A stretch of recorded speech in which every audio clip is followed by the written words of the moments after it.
அனைவரும் அமைதியாக அவரவர் துறையில் மனுக்களை பதிவு செய்து இந்த வேலைக்கு முன்பாக வந்து அமர்வுமாறு கேட்டுக்கொள்ளப்படுகிறார்கள்.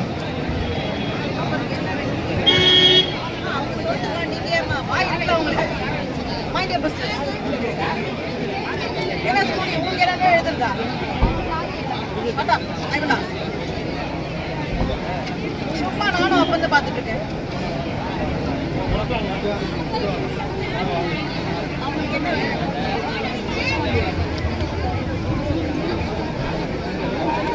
வண்டியா என்ன ஸ்கூட்டரா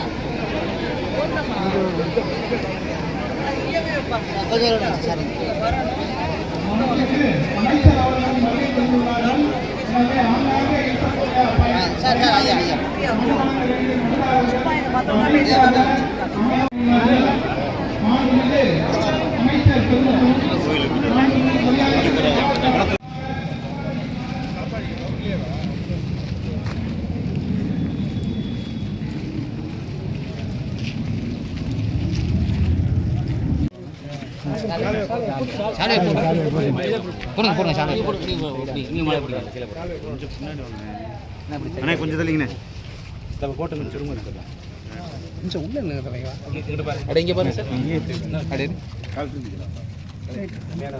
செல்லு மறைக்கிறது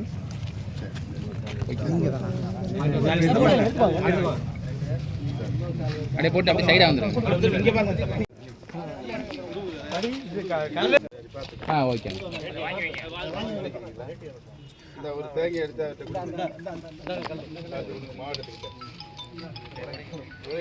இங்கிட்டு போங்கண்ணே இந்த பகுல உங்களை தள்ளி விடு. ஐயா அங்கிட்டு வாங்க அங்கிட்டு கொஞ்சம் உள்ள வந்துருங்க. சொன்ன கேட்டதானே ஐயா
தண்ணி அதுல இருந்தா போட்டு ஃபில் பண்ணிடுவாங்க. இதுக்கு இடையில பாத்தீங்கன்னா இவங்க கோயிலுக்கு சொந்தமான இந்த தென்னை மரங்கள்லாம் இதெல்லாம் மெயின்டைன் பண்ணுவாங்க. இப்போ கட்டுறதும் கோயில் நிர்வாகம் கட்டுறாங்க. இந்த கேப்ல மட்டும் இல்லை, அதுக்கு தான் எஸ்டிமேட் அனுப்பியிருக்கோம். அந்த ஏஎஸ்க்கு பிரகாஷ் கையெழுத்து போட மாட்டேங்குது. ஆமாம், டேட்டு மாற்ற சொல்லிட்டேன். வேலை அவங்க கமிட்டி தான் பார்க்குறாங்க, கோயில் நிர்வாகம் பார்க்குறாங்க.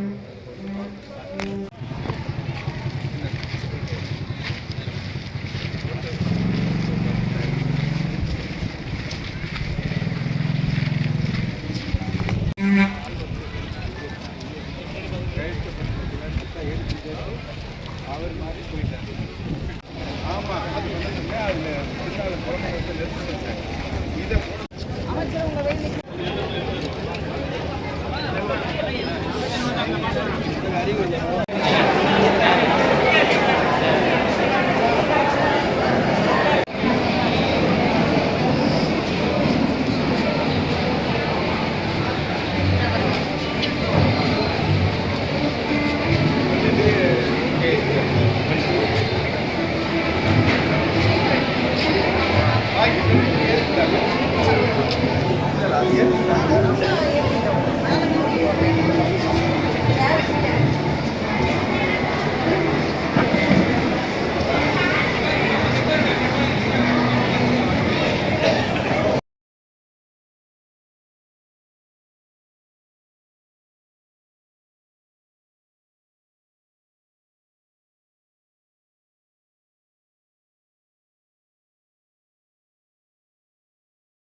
அனைவரும் ஒருங்கிணைக்குமாறு அறிவுறுத்தியிருக்கிறோம்.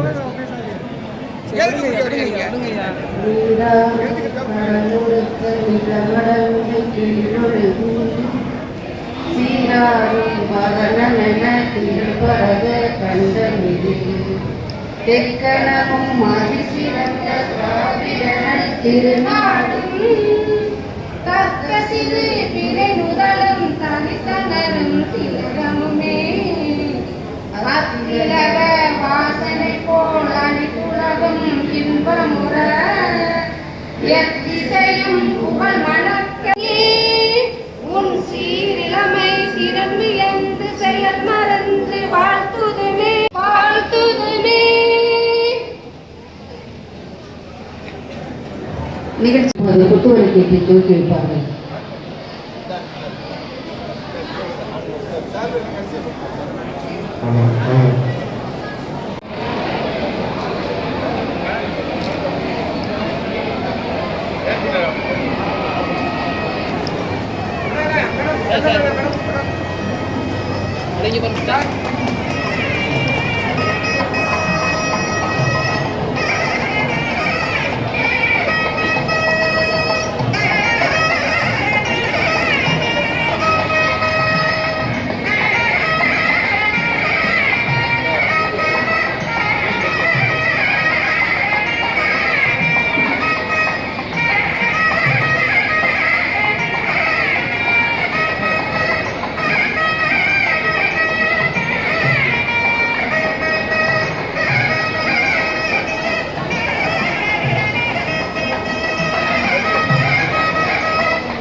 எழுச்சி மிக்க விழாவில் உங்களோடு கலந்துரையாடுகிறேன்.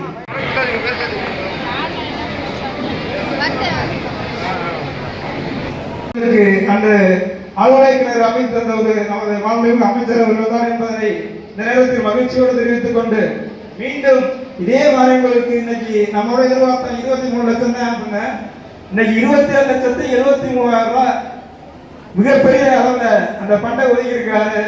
அதுபோல கொத்தமங்கலம் கிராமத்திற்கு பல்வேறு நலத்திட்டங்களை உருவாக்கி தந்திருக்கின்றாரு. இனிய காலை வணக்கம். இன்று புதுக்கோட்டை மாவட்டத்தில் ஆலங்குடி தாலுகாவில் கொத்தமங்கலம் கிராமத்தில் உங்களுடன் ஸ்டாலின் என்ற மிகச்சிறிய திட்டம் நடைபெற்றுக் கொண்டிருக்கிறது. இத்திட்டத்திற்கு வருகை புரிந்து அனைவருக்கும் விழா பேருரையாற்றி அனைவருக்கும் நலத்திட்டங்களை வழங்கவிருக்கும் நமது மாண்புமிகு பிற்படுத்தப்பட்டோர் நலத்துறை அமைச்சர் அவர்களுக்கு எனது பணிவான வணக்கத்தை தெரிவித்துக் கொள்கிறேன். மேலும் இந்நிகழ்ச்சியில் கலந்து கொண்டுள்ள ஏரி பஞ்சாயத்து அவர்களுக்கும் பிடிஓ அவர்களுக்கும் வட்டாட்சியர் அவர்களுக்கும் இங்கு பங்கு பெற்றிருக்கிற அனைத்து உள்ளாட்சி பிரதிநிதிகளுக்கும் பொதுமக்களுக்கும் பயனாளிகளுக்கும் எனது வணக்கத்தை தெரிவித்துக் கொள்கிறேன். இந்த உங்களுடன் ஸ்டாலின் என்கிற திட்டம் மிக மிக மகத்தானது. அது மட்டும் இல்லாமல் இது கொஞ்சம் வித்தியாசமான ஒரு திட்டம். ஏன் அப்படின்னு கேட்டோம்னா நம்மளோட மாண்பு முதல்வர் அவர்கள் பல்வேறு நலத்திட்டங்கள் இருக்கு. நமக்கு மக்களிடத்து கோரிக்கையை பெறுவதற்காக பல்வேறு நலத்திட்டங்கள் இருப்பினும் இந்த உங்களுடன் ஸ்டாலின் திட்டம் வந்து மிகவும் சிறப்பு வாய்ந்தது. ஏனென்றால் நமது மாண்பு முதல்வர் அவர்கள் ஒன்று சொன்னாங்க. என்ன சொன்னாங்க அப்படின்னா, அதிகாரிகளை தேடிதான் மக்கள் வரக்கூடாது, அதிகாரிகள் தான் மக்களை தேடி போகணும் அப்படின்னு சொல்லியிருந்தாங்க.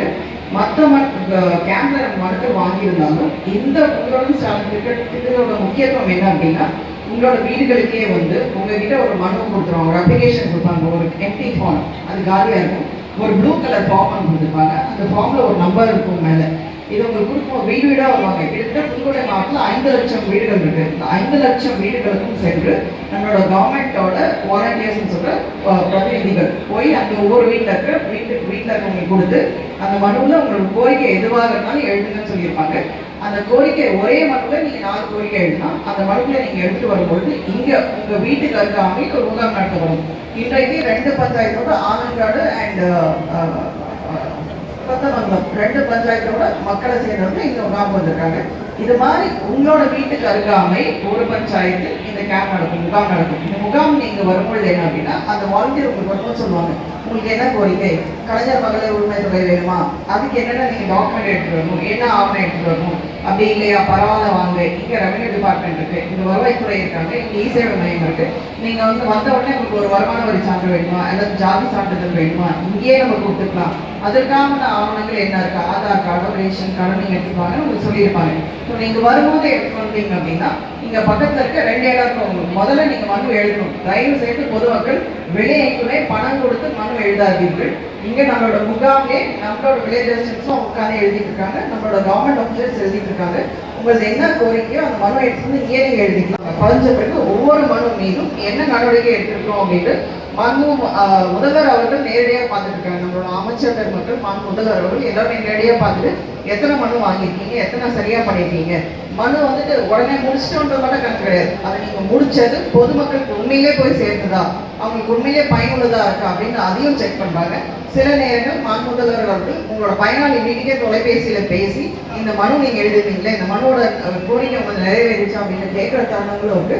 மாவட்ட ஆட்சியர்கள் நேரடியாக அவங்க வந்து ரிவ்யூ பண்ணிட்டு இருக்காங்க. இது மட்டும் இல்லாம 2-3 நல்ல திட்டங்கள் முதல்வர் செஞ்சிருக்காங்க. இப்ப நம்ம ஒவ்வொரு சனிக்கிழமையும் நலம் காக்கும் ஸ்டாலின் அப்படின்னு ஒரு திட்டம் இருக்கு. இந்த திட்டம் வந்து சுகாதாரத்துறை மூலமா இருக்கு.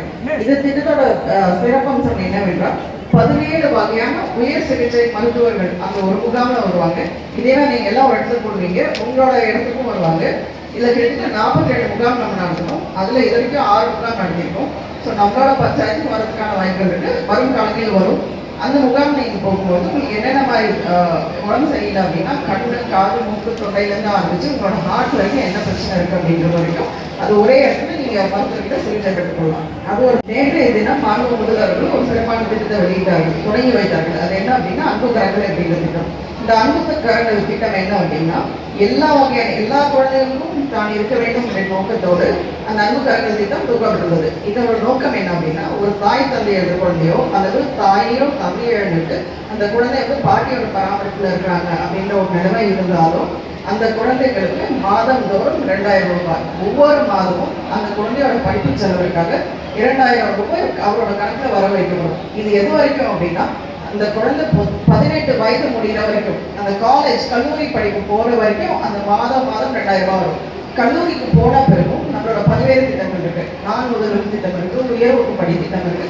இந்த மாதிரி பல்வேறு திட்டங்கள். அது மட்டும் இல்லாமல் தமிழ் புதுவன் புதுமை பெண் போன்ற திட்டங்கள் இருக்கு. அந்த படிப்பு உதவி செய்யறதுக்கும் 1000 ரூபாய் கொடுத்துருக்காங்க. அதனால ஒவ்வொரு குழந்தையும் படிக்க வைக்க வேண்டும் என்ற நோக்கோடு தமிழக அரசு செயல்பட்டு கொண்டிருக்கிறது. என்னோட வேண்டுகோள் உங்க எல்லாருக்கும் 2 விஷயங்கள். ஒன்று உங்களோட கல்வி, இன்னொன்று உங்களோட சுகாதாரம். இரண்டையும் பாதுகாத்துக் கொள்ள வேண்டும்.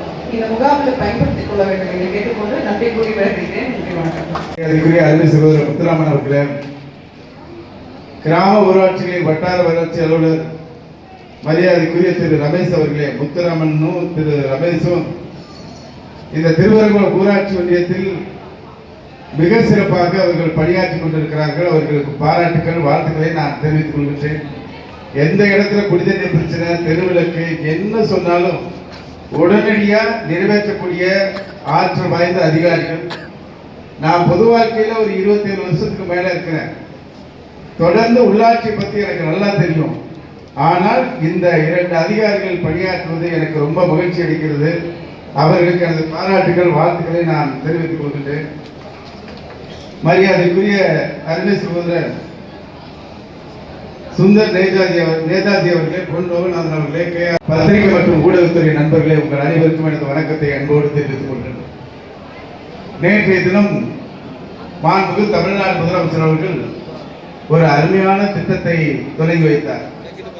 இங்கே இருக்கின்ற நமது மாவட்ட ஆட்சித்தலைவர் அவர்களும் அதனை பற்றி குறிப்பிட்டு சொன்னார்கள். அந்த விழாவில் நானும் மாண்புமிகு இயற்கை வளங்கள் துறை அமைச்சர் அண்ணன் ரகுபதி அவர்களும் மாவட்ட ஆட்சித்தலைவரோடும் புதுக்கோட்டையில் கலந்து கொண்டோம்.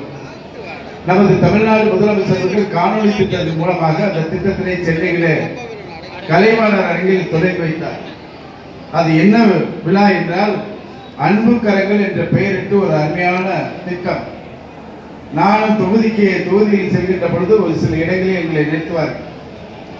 அவர்களுக்கு குரல் கொடுப்பதற்கு ஆகல. பக்கத்து வீட்டுக்காரங்க வேண்டியவங்க வந்து சொல்லுவாங்க, உங்களுக்கு அப்பா அம்மா இல்லை, இவங்களுக்கு ஏதாவது செய்யணும் அப்படின்னு, உங்களுக்கு படிக்க வைக்கிறதுக்கு மற்ற வசதிகளுக்கு இவங்களுக்கு ஏதாவது செய்ய வேண்டும் என்று என்னிடத்திலே கோரிக்கை வைத்திருக்கிறார்.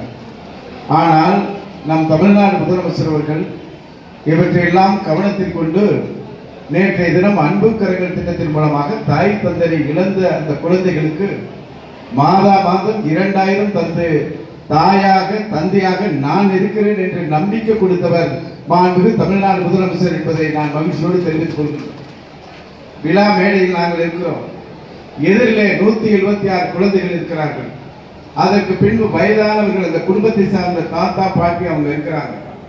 அப்படி இருக்கிறப்போ அந்த விழா நிகழ்வு நடைபெறுகிறது, பேசுகிறார்கள். எதிரில் இருக்கின்ற குழந்தைகள் நிறைய பேர் கண்களிடத்திலே கண்களில் கண்ணீர் அழுது கொண்டே இருக்கிறார். அந்த காட்சியை பார்ப்பதற்கு எங்களுக்கே ரொம்ப கஷ்டமா, மனவேதனையாக இருந்தது. அதில் ஒரு குழந்தை பார்த்தீங்கன்னா கட்சி போச்சு, கண்ணா அந்த ஒவ்வொரு நிமிஷமும் தொடச்சிக்கிட்டே இருக்காங்க. ஏன் சொல்கிறேன் என்றால், தாய் தந்தையை இழந்த குடும்பங்களை இன்றைக்கு இருக்கின்ற சூழலில் அரவணைத்து செல்ல வேண்டும் என்ற எண்ணம் மனிதநேயமிக்க தமிழ்நாடு முதலமைச்சருக்கு மட்டும்தான் ஏற்பட்டிருக்கிறது. அன்பு கரங்கள் என்ற மகத்தான திட்டத்தை உருவாக்கி தந்தார். அதிலே நான் 176 பேர் அதிலே தேர்வு செய்யப்பட்டிருக்கிறார். நான் நம்மளுடைய தொகுதியிலே எத்தனை பேர் இருக்கிறார்கள் என்று நான் விழா நடைபெறுவதற்கு முன்பாகவே அதெல்லாம் நமது ஆலங்குடி தொகுதி முழுவதுமாக அதை எத்தனை பேர் என்று நான் அதில் பிரித்து பார்த்தேன். அதை எண்ணுறதுக்கு முன்னாடி, மார்க் பண்ணுறதுக்கு முன்னாடி நம்ம தொகுதியில் ரொம்ப கம்மியாக இருக்கணும், அதிகமாக வந்துடக்கூடாது அப்படிங்கிற ஒரு பதற்றத்தோடு இந்த 176 பேரில் 26 பேர் அந்த விழாவுக்கு குழந்தைகள் வந்திருந்தார்கள். வேதனையாக இருந்தது. இதன் மூலமாக நான் என்ன சொல்ல வருகிறேன் என்றால், நம்மை நம்பி நம் குழந்தைகள் இருக்கிறார்கள். அவர்களை பாதுகாக்க வேண்டிய கடமை நமக்கு இருக்கிறது. அதற்காக தாய் தந்தையர் பெற்றோர்கள் தங்களுடைய வாழ்க்கை நெறிமுறைகளை நேர்மையாக நல்லபடியாக அமைத்துக் கொள்ள வேண்டும். அதே சூழ்நிலையில் இருசக்கர வாகனங்களில் செல்கின்ற நாம் தயவு செய்து ஹெல்மெட் அணிந்து செல்ல வேண்டும் என கேட்டுக்கொள்கின்றேன். திடீர் என்று விபத்துகள் ஏற்படுகிறது. இதனால் ஒரு குடும்பத்தினுடைய சூழலில் மிகப்பெரிய பாதிப்பு ஏற்படுகிறது. நான் காரில் நிறைய ஒரு நாளைக்கு ஒரு 1000 கிலோமீட்டருக்கு மேல பயணம் செய்யக்கூடியவர் இருந்தாலும் சீட் பெல்ட் அணியாமல் போனதே கிடையாது.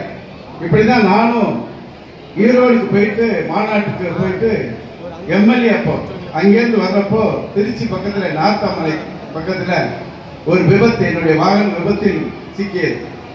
எதிர்காப்புல குறுக்கில் பைக் வந்துட்டாங்க, கார் மோதிருச்சு, இடிச்சு அவங்க தனியாக விழுந்துட்டாங்க. கார் ஃபுல்லாக டேமேஜ். பின்னாடி இருக்கிறவங்க எல்லாரும் என்னை வந்து என்ன ஆச்சுன்னு பதட்டத்தோட என்னை எழுப்பினாங்க. என்னை வந்து நான் தூங்கிட்டு இருந்தேன் காரில். எழுப்பினப்ப நான் என்ன இது நடந்த உடனே நானும் முடிச்சிட்டேன். இந்த விபத்தை நான் உணர்ந்ததுக்கு பிறகு நான் அதில் அதிர்ஷ்டவசமாக உயிர் தப்பினேன். இன்னைக்கு அதற்கு முக்கிய காரணம் நான் காரில் சீட் பெல்ட் போட்டிருந்தேன். அதான் காரணம். இது நான் சீட் பெல்ட் போடுறது இங்கே இல்லை, நான் வெளிநாடு இருக்கப்போ வெளிநாடுகளில் கண்டிப்பாக சீட் பெல்ட் போட்டால் தான் நம்ம சீட்டில் உட்கார முடியும், இல்லாட்டி நமக்கு ஃபைன் போட்டுவாங்க. அது எனக்கு பழக்கமாக இருந்ததுனால அதுலேருந்து நான் உயிர் தப்பிச்சு அதுக்கப்புறம் மீண்டும் உங்களை சந்தித்து வாக்காளராக உங்களை சந்தித்து மீண்டும் என்னை வெற்றி பெற வைத்து இன்றைக்கு அமைச்சராக உங்கள் முன்னால் நிற்கிறேன் என்றால் நாம் அந்த சாலை விதிகளையும் நாம் கடைபிடிக்க வேண்டிய அந்த கடமைகளையும் செய்தனால்தான் உங்கள் முன்னால் நான் உயிரோடு நின்று கொண்டிருக்கிறேன் என்பதை தெரிவித்துக் கொள்கின்றேன். விரைவிலே நம்ம பகுதியில் வடகாடு கொத்தமங்கலம் சாலை 3 கோடி ரூபாய் புதிதாக அமைச்சு கொடுத்திருக்கிறோம். அதற்கு நமது மாவட்ட ஆட்சித்தலைவர் அவர்கள் உங்கள் தொகுதியில் முதலமைச்சர் திட்டத்தின் கீழ் அந்த நிதியை ஒதுக்கி கொடுத்த மாவட்ட ஆட்சித்தலைவருக்கு உங்கள் சார்பாக எனது நன்றியை பாராட்டுகளை நான் தெரிவித்துக் கொள்கின்றேன். அதே மாதிரி சிதம்பரம் பள்ளிக்கு 100ஆண்டு விழாவுக்கு அங்கே அழைச்சிருந்தாங்க, மாவட்ட ஆட்சித்தலைவர் வந்தாங்க. அந்த பள்ளிக்கு கட்டிடம் கேட்டாங்க, அதுவும் உங்கள் தொகுதியில் முதலமைச்சர் தந்தது. நமது ஆட்சித்தலைவர் அவர்கள் கிட்டத்தட்ட 35 லட்சம் ரூபாயில அதை தந்திருக்கிறார்கள். கட்டிட பணி நடைபெற்றுக் கொண்டிருக்கிறது. ஒவ்வொரு மாவட்ட ஆட்சித்தலைவர் வருகின்ற பொழுது ஏதாவது அவர்களுடைய அடையாளங்கள் இந்த மண்ணில் பதிய வேண்டும் என்று 2 கோரிக்கைகளை நிறைவேற்றி 3ஆவதாக நான் செங்கோட்டன் அவர்கள் குறிப்பிட்டு சொன்னதை போல 27 லட்சம் ரூபாயில நமது மாரியம்மன் திருக்கோயிலுக்கு சொந்தமான அந்த தடுப்பு சுவர் கட்டுகின்ற பணியும் இன்றைக்கு அடிக்கல் நாட்டி இருக்கிறோம் என்பதை நான் தெரிவித்துக் கொள்கின்றேன். அதிலே நம்ம கொத்தமங்கலத்துக்கு என்னென்ன செஞ்சிருக்கோம் அப்படின்னு பார்த்தீங்கன்னா பெரிய பட்டியலே கொடுத்துருக்காங்க. கிட்டத்தட்ட கொத்தமங்கலம் வெள்ளாங்குளம் சாலை 7 கோடி ரூபாய். நகரம் முதல் கொத்தமங்கலம் இந்த சாலை பார்த்தீங்கன்னா ஆலங்குடியிலிருந்து இருவழி சாலையாக மாற்றுவதற்கு கிட்டத்தட்ட 15 கோடி ரூபாயில இருவழி சாலையாக மாற்றி தந்திருக்கிறோம். நபார்டு மூலமாக கொலமங்கலம் கொத்தமங்கலம் சிண்டாங்கி விலை இணைப்பு சாலை 67 லட்சம், மணவாளன் பெருமாள் கோயில் சாலை 33 லட்சம், கொத்தமங்கலம் மாரியம்மன் கோயில் முதல் சுண்டாங்கி வளர்ச்சி சாலை 44 லட்சம். அதே மாதிரி சட்டமன்ற உறுப்பினர் நிதியில கிட்டத்தட்ட 80 லட்சம் ரூபாய்க்கு மேல பணிகள். அரசு கொத்தமங்கலம் அரசு ஆண்கள் மேல்நிலைப் பள்ளிக்கு சுற்றுச்சுவர் 15 லட்சம். அதே மாதிரி இப்போ 2 பள்ளிகளுக்கு பள்ளி கட்டிடங்கள் 1 கோடி ரூபாய்க்கு மேலாக பெற்று தந்திருக்கின்றோம். அனைத்து கிராம அண்ணா மறுமலர்ச்சி திட்டத்தில் பணிகள், இப்படி பல்வேறு பணிகள் இந்த ஊராட்சிகள் நடைபெற்றிருக்கிறது என்பதை இதை பட்டியலாக தேர்தல் நேரத்தில் உங்களுக்கு நான் விரைவில் தருவேன் என்பதையும் தெரிவித்துக் கொண்டு இன்றைக்கு இருக்கின்ற அதே மாதிரி அரசு ஆண்கள் மேல்நிலைப் பள்ளிக்கு நபார்டு மூலமாக 1,97 லட்சம் ரூபாயில கட்டிடங்கள் பெற்று தந்திருக்கிறோம். அதிக முன்னுரிமை கொடுத்து இந்த ஊராட்சியுடைய தேவைகளை நிறைவேற்றியிருக்கிறோம் என்பதை தெரிவித்துக் கொண்டு இங்கே நமது சங்கர் அவர்கள் சொன்னார்கள், கொத்தமங்கலத்தை தலைமையிடமாக கொண்டு ஒரு ஊராட்சி ஒன்றியம் அமைக்க வேண்டும் என்று. நமது மாண்புமிகு தமிழ்நாடு முதலமைச்சர் அவர்கள் தமிழ்நாடு முழுவதும் உள்ளாட்சி அமைப்புகளை மறுபரிசீலனை செய்வதற்காக அதற்கான பணிகள் நடைபெற்றுக் கொண்டிருக்கிறது. என்னிடத்தில் நமது திருவரங்குளம் ஊராட்சி ஒன்றியத்தை 2ஆக பிரித்து அறந்தாங்கி ஊராட்சி ஒன்றியத்தில் இருக்கின்ற மரவளைக்கு, சிட்டங்காடு, திருநாளூர், மேற்பனைக்காடு, வேம்புகுடி கிழக்கு மேற்கு இந்த பகுதிகளை உள்ளடக்கிய பகுதிகளை ஒன்றிணைத்து கொத்தமங்கலத்தில் தலைமையிடமாக கொண்டு புதிய ஊராட்சி ஒன்றியம் அமைப்பதற்கான நடவடிக்கை மேற்கொண்டிருக்கிறோம். விரைவில் அடுத்து நடைபெறுகின்ற உள்ளாட்சி தேர்தலில் கொத்தமங்கலம் ஊராட்சி ஒன்றியம் தனி ஊராட்சி ஒன்றியமாக அமைத்து தேர்தல் நடைபெறும் என்பதை நான் உறுதியாக தெரிவித்துக் கொள்கின்றேன். ஒரே ஒரு பிரச்சனை, 2 ஏக்கர் இடம் வேணும். அந்த இடத்தை தேர்வு செஞ்சு நாம தானமாகவோ இல்லை காசு கொடுத்து வாங்கிட்டா அந்த கட்டிடம் கட்டுவதற்கு மற்ற வசதிகளுக்கு அதற்கும் வர்றப்ப நம்ம மாவட்ட ஆட்சித்தலைவரத்தில் தெரிவித்திருக்கிறேன் என்பதை தெரிவித்துக் கொண்டு நிறைவாக இந்த கொத்தமங்கலம் என்பது அரசியல் விழிப்புணர்வு நிறைந்த பகுதி, கல்வியறிவு அதிகம் பெற்ற பகுதி, அதிகமானோர் அரசு அலுவலகங்களில் ஆசிரியராக பணியாற்றக்கூடிய பகுதி, விழிப்புணர்வோடு இருக்கின்ற இந்த ஊராட்சியில் மிகப்பெரிய வளர்ச்சியை அடைந்திருக்கின்ற இந்த மண்ணில் இன்றைக்கு நடைபெறுகின்ற இந்த முகாமில் உங்களை எல்லாம் சந்திப்பதில் மகிழ்ச்சி அடைகிறேன். முகாம் நாளை இன்றைக்கு 3 மணி வரை மனுக்கள் பெறப்படும். குறிப்பாக கலைஞர் மகளிர் உரிமை தொகை விண்ணப்பங்கள் நம்ம தொகுதியில் மட்டும் மொத்த குடும்பங்கள் 77,000. அதில் 56,000 குடும்ப தலைவர்களுக்கு கலைஞர் மகளிர் உரிமை தொகை தந்து சாதனை படைத்த முதல்வர் தமிழ்நாடு முதலமைச்சர் மாண்புமிகு முத்துவேல் கருணாநிதி ஸ்டாலின் என்ற அந்த மாமனிதர். அந்த அடிப்படையில் பொழுது பெறப்படுகின்ற மனுக்களில் எத்தனை மனுக்களுக்கு சாத்தியமோ அத்தனை மனுக்களுக்கும் அந்த கலைஞர் மகளிர் உரிமை தொகை பெற்றோர் தலைவருக்கு மாவட்ட ஆட்சித்தலைவர் அவருடைய வழிகாட்டுதலில் அதற்கான முயற்சிகள் மேற்கொள்வோம் என்பதை தெரிவித்துக் கொண்டு 4.5 ஆண்டு காலத்தில் பல்வேறு சாதனைகளை நம் முதலமைச்சர் நிகழ்த்தியிருக்கிறார். மக்களை தேடி மருத்துவம், இல்லம் தேடி கல்வி, நான் முதல்வன், தமிழ் புதல்வன், புதுமை பெண் திட்டம், இப்படி திட்டங்களை அடுக்கிக் கொண்டே போகலாம். அப்படி சிறப்பு வாய்ந்த தமிழ்நாடு முதலமைச்சருடைய அரசு தொடர வேண்டும். 2026 தமிழ்நாடு முதலமைச்சர்களுக்கும் தமிழ்நாடு துணை முதலமைச்சர்களுக்கும் நீங்கள் உறுதுணையாக இருக்க வேண்டும் என கேட்டு இந்த விழாவுக்கு, இந்த ஊராட்சிக்கு பல்வேறு திட்டங்களை தந்த நமது மாவட்ட ஆட்சித்தலைவர் அவர்களுக்கு உங்கள் சார்பாக பொன்னாடி போற்றி பாராட்டு தெரிவிக்கப்படுகிறது. கைதிருப்பி அவர்களை மகிழ்ச்சி கடலில் ஆழ்த்துமாறு கேட்டு விடைபெறுகிறேன். நன்றி.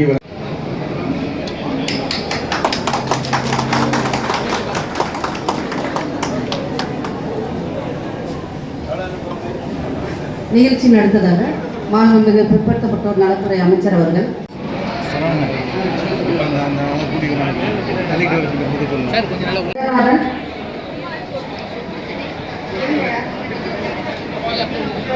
திரு பிரபாகரன்,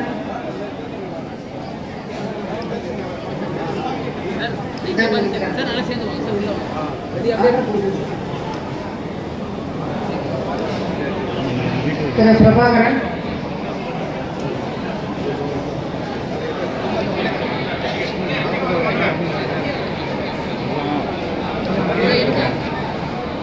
திரு குமார். அடுத்ததாக ஊரக வளர்ச்சித்துறை மூலம் மகாத்மா காந்தி தேசிய ஊரக வேலைவாய்ப்பு திட்டத்தின் கீழ் புதிய வேலைக்கான அடையாள அட்டையினை இப்பொழுது பெறுகிறார்கள். திருமதி லாவண்யா,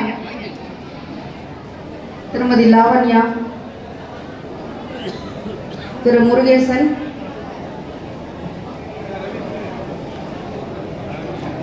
லாவண்யா, திரு முருகேசன், திருமதி நித்யா,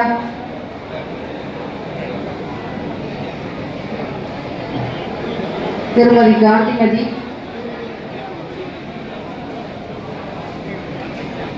அடுத்ததாக தமிழ்நாடு மகளிர் மேம்பாட்டுத்துறையின் சார்பில் சமுதாய முதலீட்டு நிதி பெறும் மகளிர் சுயஉதவி குழுக்கள் விண்வெளி மகளிர் சுயஉதவி குழு ரூபாய் 12 லட்சம் மதிப்பிலான கடனுதவி தொகைக்கான காசோலை வழங்கப்படுகிறது.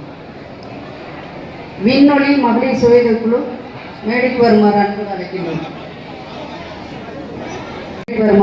அழைக்கின்றோம். அடுத்ததாக மெட்டி ஒளி சுய உதவி குழு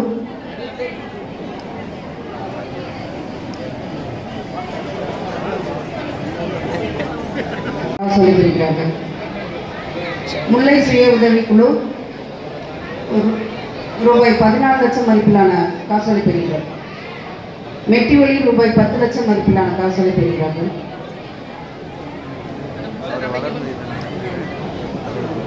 அடுத்ததாக முல்லை சுய உதவி குழு ரூபாய் 25,000 மதிப்பிலான ஆடு வளர்ப்பிற்கான நலிவுற்றோர் உதவி தொகைக்கான வள்ளி நாயகியம்மா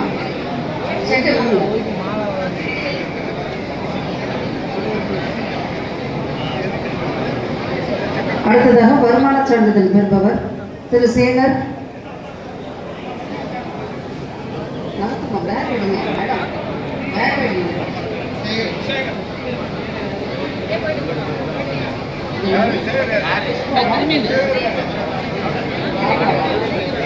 திருமதி பாப்பா, திரு முருகன்,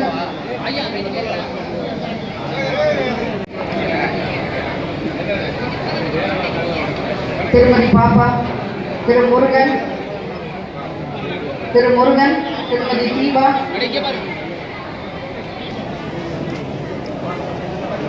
திருமதி தீபா. அடுத்ததாக இருப்பிட சான்றிதழ் பெறுபவர் திருமதி சுந்தரி, திருமதி சுந்தரி. திரு சேகர், திரு சேகர்,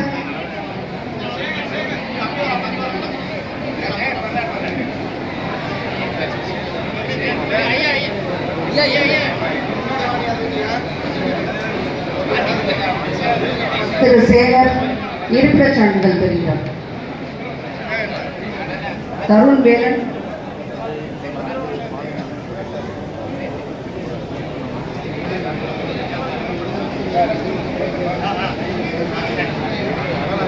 திரு ராஜேந்திரன் ஜாதி சான்றிதழ் பெறுபவர் திருமதி சுந்தரி, திரு தருண் வேலன், திரு முருகன்.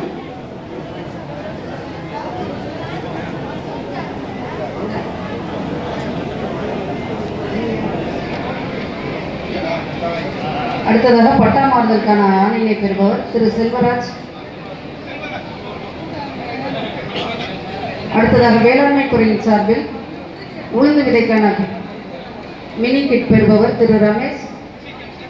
திரு ரமேஷ், திரு ரமேஷ் அக்ரி டிபார்ட்மெண்ட் வாங்க சீக்கிரம். உளுந்து விதைக்கான மினி கிட் வழங்கப்படுகிறது. தமிழ்மணி, தமிழ்மணி, மகாசங்கர்,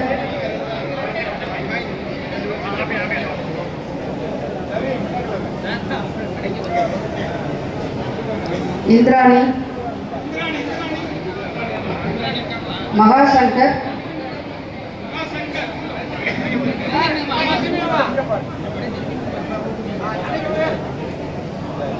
திரு முருகன்.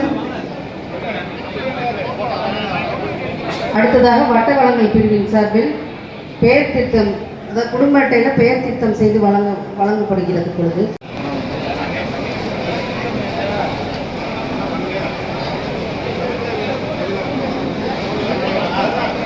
Thank you sir.